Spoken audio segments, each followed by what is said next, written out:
うん。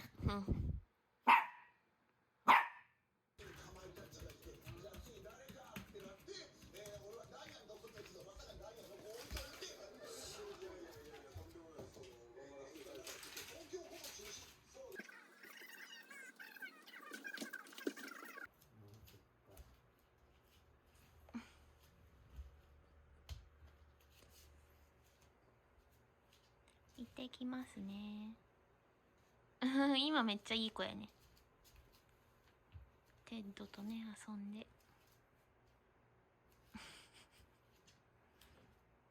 じゃあ、本ちゃん行ってくるね。すぐ帰ってくるからいい子にしといてね。バイバーイ。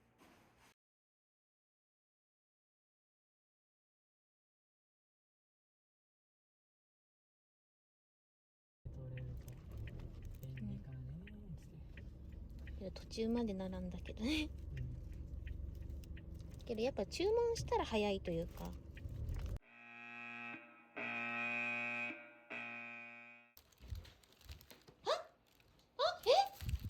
んなとこいる。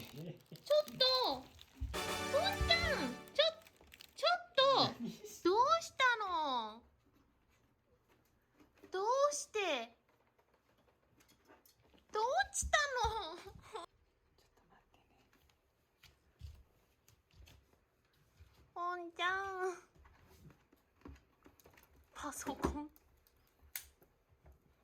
コンに3キロが乗っとる。